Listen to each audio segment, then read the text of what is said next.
Hello guys, I'm Sandip. I'm a physics faculty at AskIITians.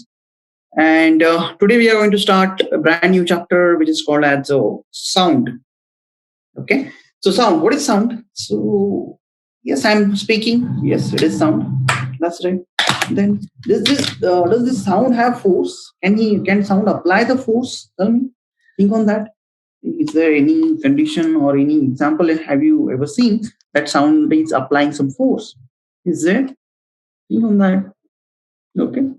So you must have seen the movie Incredible Hulk, right? That green monster, right? So nobody was able to stop him. But in that movie, they have shown one thing very good, right? That when that major of the army wants to stop that green Hulk, so what he did, he actually bring that sound system which is producing the ultrasonic sounds, right? Very high sound, we can say. And that sound actually stopped that Incredible Hulk, right? So can I say that sound have some force? It could apply some force, right? So it could apply some pressure also, right? So that the pressure, remember that point. We are going to use that point in upcoming session, right?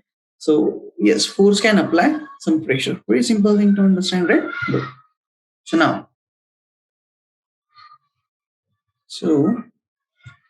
now consider example that rainy season is there, then rain is pouring. Now your school is over. Now you are coming home from the school, right?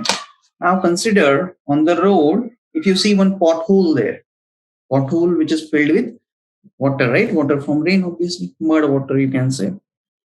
So what is the first thing you will do if you see that pothole, right? Consider you have one stone in your hand. Very simple thing, we do that, right? Everybody does that.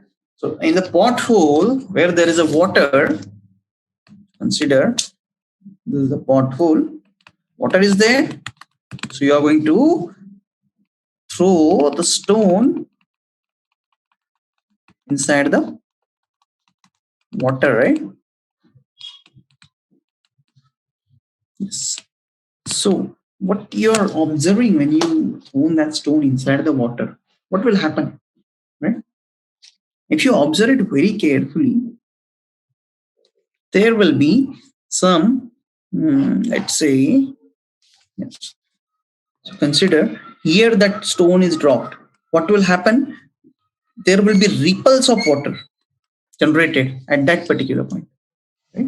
And that ripples of the water are going to go away like this. So what is happening? You only throw the stone at this particular point, at the same, let's say at the center, right? But those ripples of water got carried away up to the end of that pothole, we can say. How that happened? You are not responsible for that, right? So who is responsible for that ripple? Now, when you actually throw that stone in the water, the particle, let's say, which is at the where the stone actually hit, right? That start oscillating, we can say, right? So it actually goes down, then it will again come up like this. So now we already know that we like to give some disturbs the person who's sitting next to us, right? We also disturb our friend when we are sitting in the class, right? If even he is concentrating on the lecture, we do have the habit to disturb him, do something, right? Just touch him or hit him like that. So this we can say, this object, this particle is also going to do same thing, right? So he is going to disturb what you did, you disturb the first particle, then that particle is going to disturb the another particle, so that particle will also start moving, then the second particle will disturb third one, like this. So this in both the sides, obviously, right? This side also there are particles everywhere, so every particle is disturbing each other, right? Or we can say the particle which is adjacent to it. That's how that wave or ripple is going to flow, like this. Okay. Good. So why we are talking about the wave in the chapter of sound? Because the sound is also a kind of wave, we can say. In this also, we are going to see some particles which are going to disturb other particles, right? Like you are also disturbing your friends, right? While studying, same thing, those all the particles are doing, right? And actually, because of that, we are going to get the sensation of the sound, actually, right? So there are two things in the sound, we can say. First, we have to create the sound, right? And we should also have the system which could capture the sound, right? We already know that human ear, this ear is going to capture the sound. And who is going to create the sound? Obviously, if I am speaking, can I say I'm emitting the sound? How we can emit the sound? There must be something in our, let's say, in our neck. What is that? Right? There are some chord, like we can say chord, right? So consider like a guitar.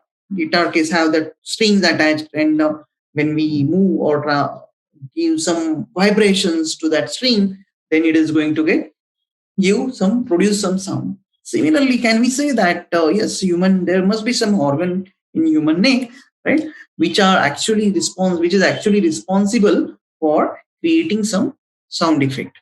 Okay, that's good. So also you can consider if you shout at very you shout, right? Consider if you shout, then you can feel something vibrating at this neck. Right? If the voice is very soft, then you will not feel anything. Right? You can imagine that normally, as a teacher, we do feel when we are shouting at people, then we can just get sensation of some vibration here, right, at the neck.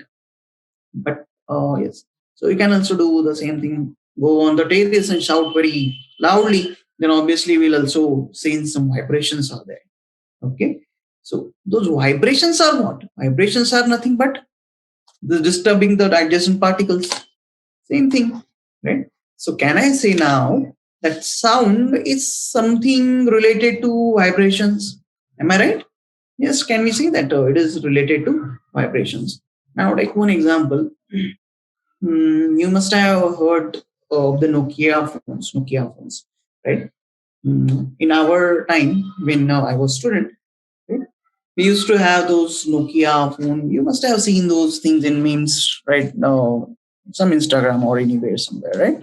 In jokes, right? Those Nokia phones are very sturdy construction, right? Very sturdy construction, like this, right? They are sturdy, we can say, right? So if now we used to keep those mobile phones on vibrate, right? Now you also keep your mobile phones on silent or vibrate nowadays. Now you use which phone now? Nowadays iPhone, right? iPhone, Samsung, right? Bigger brands, right? We used to have those small phones, right? No need, no internet, no video, no sounds, nothing. Only to call and receive the call, right? Right. So nowadays also you put those phone into vibrate, right, in the lectures. Now that time, that Nokia phone's vibration was so loud that it could even beat your normal iPhones or Samsung's ringtone, right? Not up to that level, obviously, but yes, those vibrations are also clearly audible, right? So we couldn't even keep the mobile phones on vibrate. We have to put it on the silent, right? So like that. So those vibrations are very high. So if you do find some old phone somewhere, try to put that on the vibration, right? You could even listen to that mobile phone is vibrating. Even nowadays, even our normal phones, normal means our big brand phones, they also vibrate, and yes, we can hear the vibrations also, right? So sound, as I was saying, the sound is nothing but those vibrations. Yes, what we can say, sound is nothing but those vibration. Vibration means what? Disturbance of particles. Right? One particle is disturbing the other particle. That is vibration. Vibration is sound. So when I am creating the sound, I am emitting the sound. There must be some vocal cords inside my neck. Those are vibrating, right? And those vibrations are creating sound. Obviously, that depends on what? It depends on the vibration, let's say number of vibration, how much sound you will get, like that, right? Simple thing. Again, you can consider the example of DJs in the festivals or in the marriage or functions. You do use the DJs to dance, right? Okay, so those DJs also have a lot of vibration. They can produce a lot of sound. Vibrations are also very high, right? So if you go closer to the DJs, then it is you could actually feel those vibrations, right? And the sound producers by DJs are very high or harmful. Sometimes it becomes harmful, right? The sound is very high, loud. Therefore, nowadays, government started banning the DJs mostly, especially in the night time, right? Okay, so like that. Okay, so this is the sound. So simplest thing what we can say, sound is nothing but vibration. Vibration is what? Disturbing the adjacent particle and disturbing your friend who is concentrating on the lecture. Okay, now now let's talk a little bit about these disturbances of the particles, right? Now consider when we said that one particle is disturbing the other particle. So can I say if I disturb this particle, if I apply some force on this particle, right? Let's draw more particles there. So those are friends sitting near each other, right? Yes. So those are friends sitting near each other. What will happen if I disturb this particle? This particle is going to disturb the adjacent. This will disturb adjacent. This will disturb adjacent particle, right? So what is going to happen? That wave is created. Wave is created in this case. So these waves are actually of we can actually segregate these into types. Let's call first wave is as mechanical wave. Mechanical wave. And let's say other one is the electromagnetic waves. You must have heard this term somewhere in the chapter of light, right? So when we are getting the light from the sun, right? Light is the form of electromagnetic wave. So sun is actually giving the electromagnetic wave towards you, right? In the form of heat or whatever different rays you must have studied: gamma rays, X-rays, ultraviolet rays, UV rays, then infrared rays, our visible light rays, all those things, those are the type of electromagnetic waves. There is another type actually, de Broglie wave. But de Broglie wave you're not going to study, or maybe it will be in chemistry somewhere, right, in 10th or 11th, 12th. So don't have to worry about this right now. Right? So now just focus on the mechanical and electromagnetic wave. So the very basic difference in this is mechanical wave needs the medium to propagate. Propagate means what? It is going from one place to another. So we can say it is propagating, right? So what I'm saying, mechanical wave needs the medium to propagate. Simple. And electromagnetic wave does not need any medium. So when we say that light is coming from sun towards our earth, and light is a electromagnetic wave, there is vacuum in between. So if there is a vacuum, obviously electromagnetic wave can reach, right? So consider that sun is creating the mechanical wave. Will it reach to us? No, because there is vacuum, obviously, right?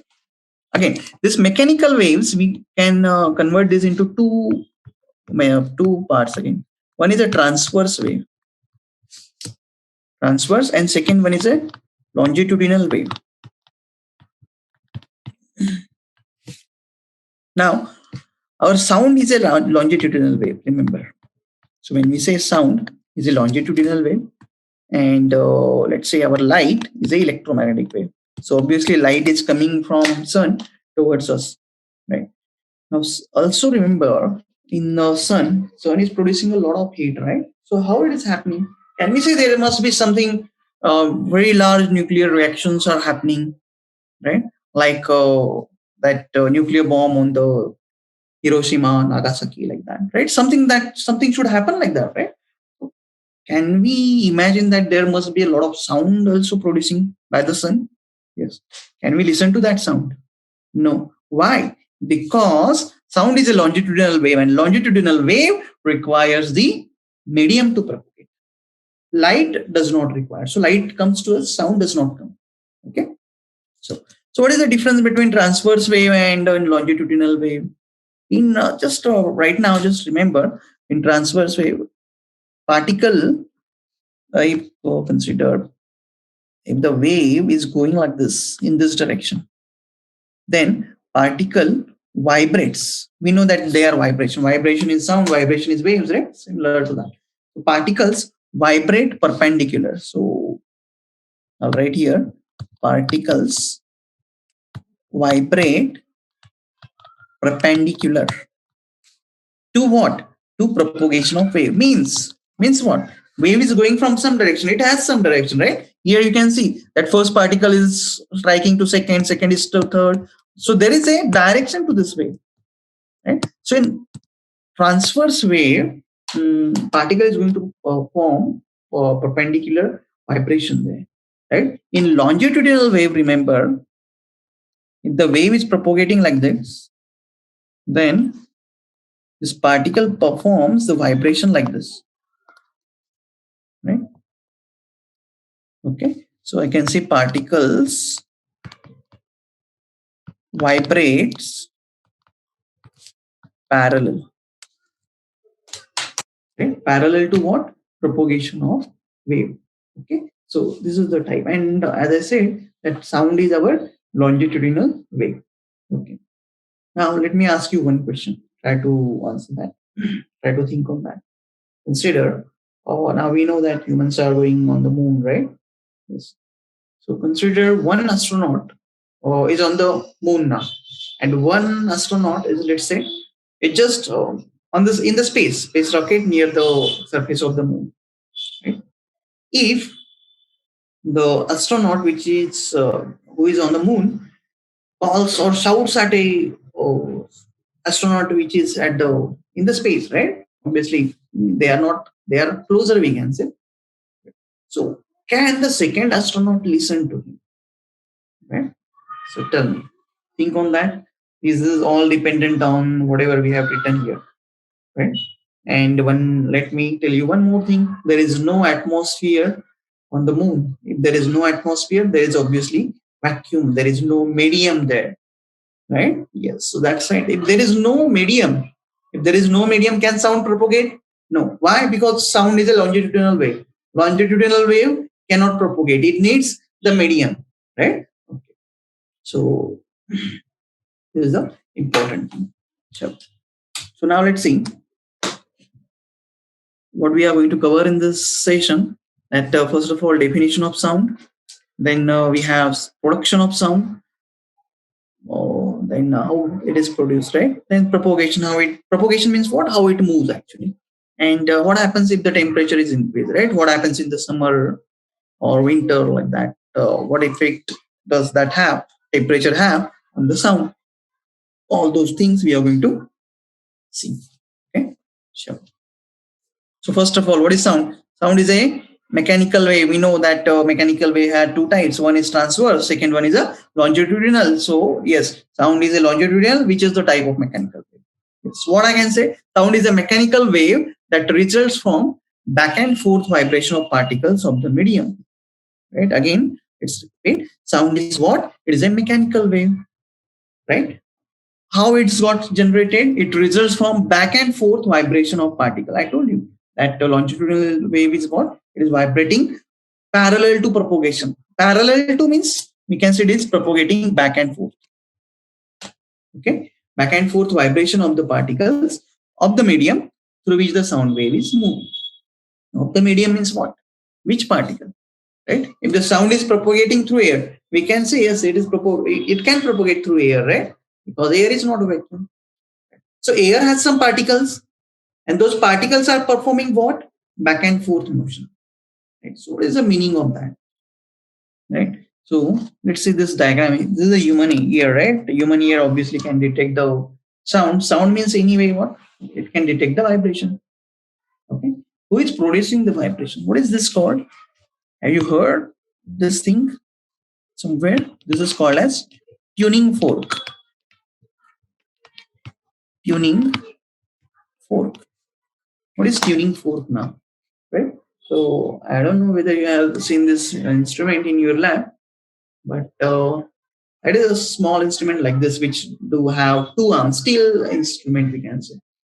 And it is going to vibrate like this, right? Like this. So its arms are opening, closing, right? This happens continuously. Now, if you look at that instrument, you just have to struck that instrument on the table like this, or rubber pad we can say. That will start vibrating like this. Now, in this figure, yes, we can see that arms are going like this and like this. But in practice, if you see that instrument, that is not going to happen. They only you cannot even see that that arms are going away from each other, right? But they are obviously going, right? So what they are doing actually when they are going away and like this, they are doing performing that motion. What they are doing? Let me see. Yeah. So yes, we have one diagram also here, which will give us the clear idea, right? So this is, let's say, the similar diagram to this one. Right? What is happening in this case also? Let's see. Instead of this is the source. Now we also know that our tuning force is the source, right? So I hope you understood what is the tuning force. It looks something like this. Right? Anyway, you are going to see sometime, maybe 10, 11, 12, about the tuning fork and how it works. Right? A very small instrument. You cannot even see those arms closing and going away and coming towards the center, right? Not like that. So, okay. So, as I was saying, what does this tuning fork do?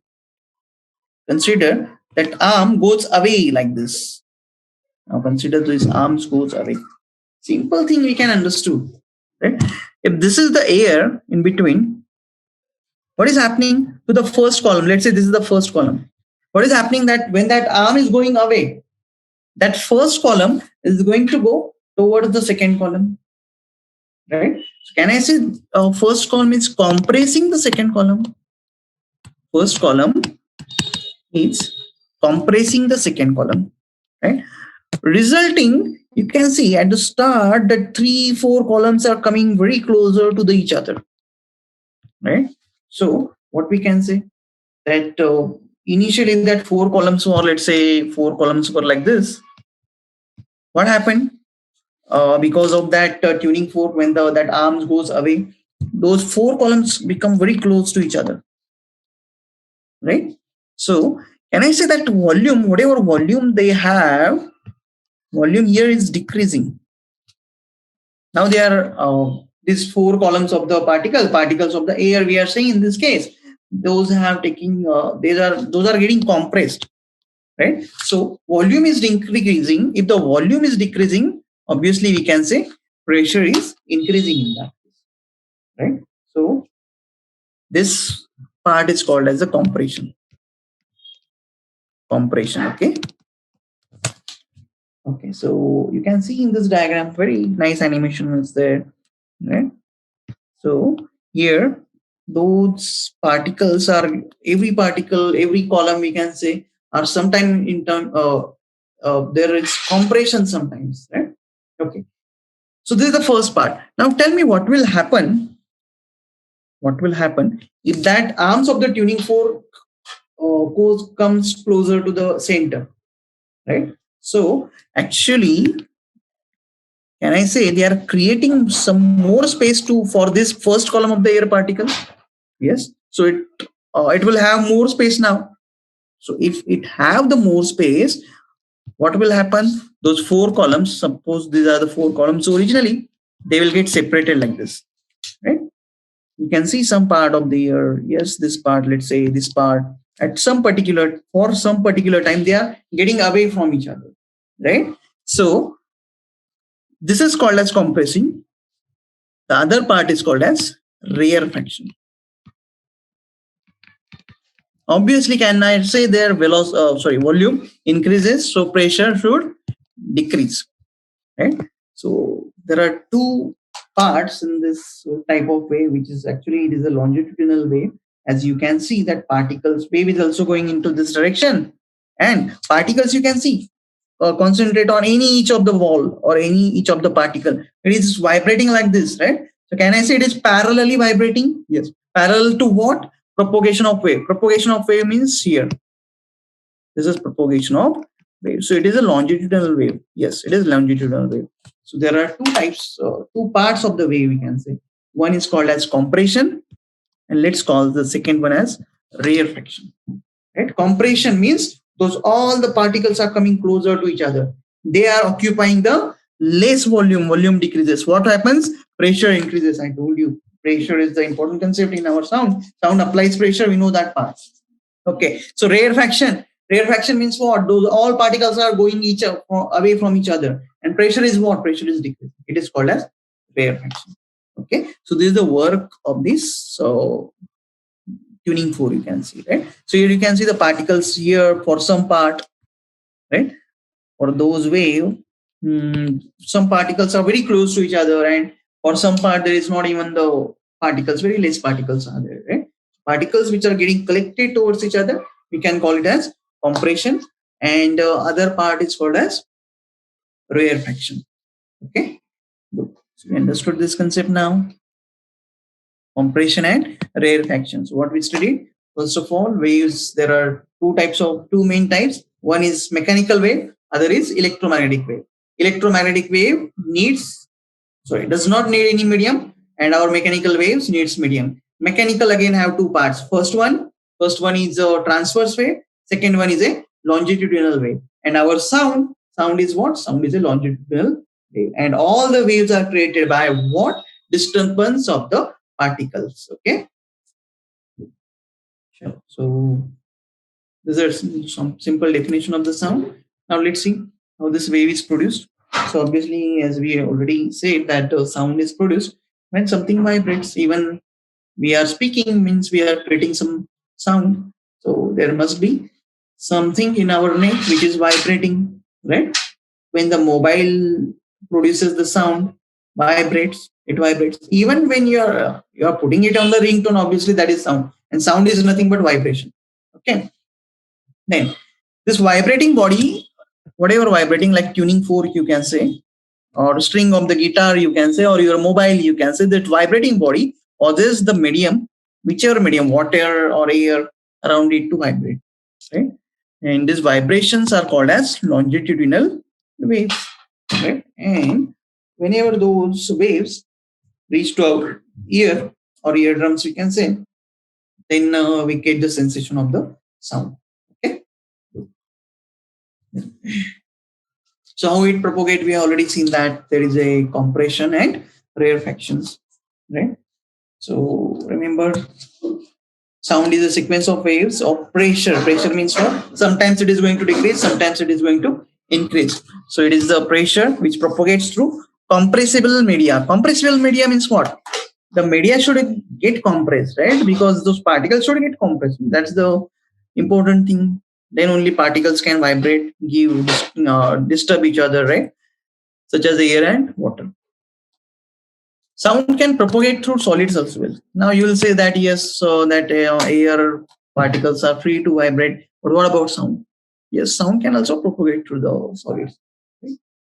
Obviously, there are some additional modes of the propagation. So now we are not going to discuss how the sound is going to proceed through solids. Right? Just now let's talk about this rarefaction and compression. So now we know how the propagation of wave happens. So what is to remember? There are two parts of that. Part of that of the wave we can say. One is the compression, other one is the rarefaction. What happens in compression? Volume decreases, pressure increases. So sound applies the more pressure. What happens in rarefaction? Volume increases, pressure decreases. Okay. So this is the propagation of sound. Now let's see what happens in the higher temperature we can say, or in summer. Okay?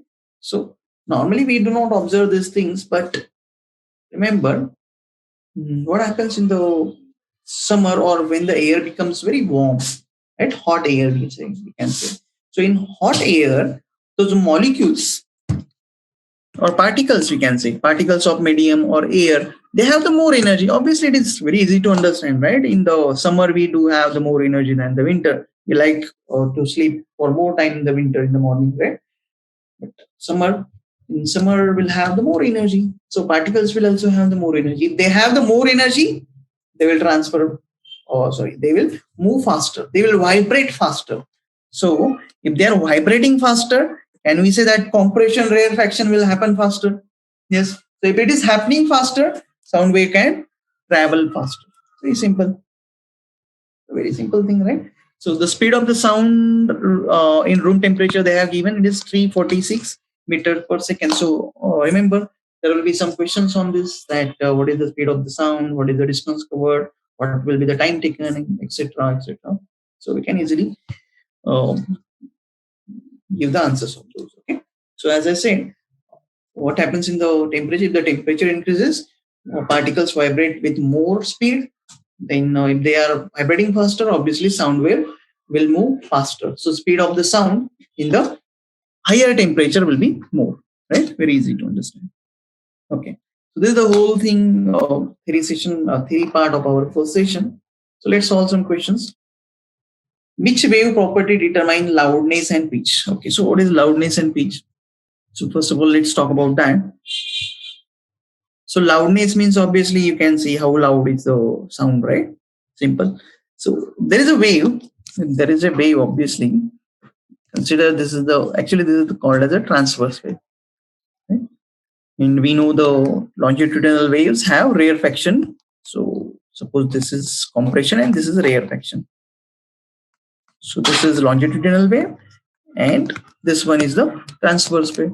Loudness means what? What is the maximum maximum distance that wave is going, or what is the maximum you can say that compression is or rarefaction is. Consider if something like this is the rarefaction, very big rarefaction, which follows by, this is compression, right? This compression and very big rarefaction. So can I say this rarefaction size is more, so amplitude is more. So if the amplitude is more, loudness will be more. So what we can say for this question, loudness depends on amplitude. Okay. So this is the amplitude, or amplitude means the size of the rarefaction. So obviously it depends on how hard that tuning fork is, that arms are moving, right? So obviously that will depend on that. Okay. Then what is pitch? Now pitch is a property of the sound, we can say, which you can relate with the, let's say, male voice and female voice. And obviously we know there is a difference between male voice and female voice. It is due to the that pitch actually. So actually, guess whose voice will have the more pitch, whether it's male's voice or female's voice. So remember, female's voice have more pitch, right? Pitch means what? So you can consider it as a sharpness, right? So now you can just imagine there are a lot of girls are talking, right? They can actually create more high pitched sound. Pitched means, what I can say, it is more sharper than the voice sound. Okay, so remember that. Okay, then that pitch is dependent on the frequency. Now, what is frequency? So if consider this is one rarefaction, this is one compression. So can we say this is one set? Here also we can say this whole thing is one set up to, let's say, this part. This is one set. So in one set, how many that waves are passing? One set is passing. Right? This is called as frequency. We are anyway going to study about that. So higher the frequency, higher is the pitch. So the female voice have the higher pitch, means the frequency is higher. So compression rarefaction will be higher in that case. Okay, good. Let's move to the next question. So when a sound is reflected from distant object, an echo is produced. Let a distance between reflecting surface and the source of the. Now, what is echo? So consider, normally we know echo. We get the echo when we go to the very hill type places, right? Then only we can get some echo. So what is happening actually? That sound is traveling to this very high mountain, something like we can say, and it is going to come back. Okay, that we can call it as echo. So obviously, question says, when the sound is reflected from distant object, echo is produced. Let the distance between reflecting surface and source of the sound remain same. Do you hear the echo of the sound on a hotter day? What will happen? hotter day. So obviously, if you want to hear echo, there must be some time should pass, right? Some time should pass. Then only our ear can actually recognize that echo, that different sound or reflected sound. So there are two types of sound. One's actually we created, and the other one will be after that sound reflected back to our ear. Okay, so there must be some particular time must be passed. Then only we can hear the echo, right? Okay. So what will happen on a hotter day? We already know that on hotter days, that speed of the sound becomes very high. If it becomes high, time required for that sound to come back will decrease. If that sound decreases, what will happen? As we know, for echo, what is important? Sufficient time should be there. Sufficient time. Now, in hotter days, hot days, what is going to happen? Velocity will increase, time will decrease. So if the time decreases, what we can say, we cannot hear that echo, right? So no echo will be there. Okay, that's what you can write here. Okay. Now, next question. How are the wavelength frequency of the sound wave are related to speed? So remember, we are going to study this formula in the next session also. So wavelength means wavelength is represented. What is wavelength? Then what is frequency? We are going to study this anyway. So, and this is speed. So just remember the formula. Wavelength is equal to frequency into wavelength. Wavelength is represented by lambda. Okay. Next. Now this is a very important question. A stone is dropped into a well 44 meter down deep, and sound of splash is heard after 3.12 seconds, and the speed of the sound in air. Okay. So actually, we are going to solve this question in the next session, not this section, because I want you to think on this question, right? And we're going to solve this question. So what they are saying, let's see, stone is dropped in a well. We'll obviously have some water, right? The well is 44 meter deep. So if you throw the stone like this down, the sound of the splash, so stone is going down, it will take some time, then the sound wave is also going up, it will also take some time. So both the times, total time is given as 3.20. So remember, here you have to apply two different things. One is your mechanics part. If you do remember something as free fall, you have to apply that part too, as well as sound speed and what is distance and etc. You're also going to apply those things, right? So I want you to think on that and find the speed of the sound. In next session, we are going to solve this question. Okay. Good. Chalo. So anyway, we are going to stop here today. So in tomorrow's session or next day session, we are going to see what are the different formulas, right? That wavelength, frequency, time period. We are going to see this. Then more about the longitudinal waves. So we'll see that things in the next session. So your work is to try to solve this question. Right, very nice question. Okay, and if you do have any questions, please put them in forum so I can solve them for you. Okay, so anyway, we'll stop here. Thank you very much. Have a nice day.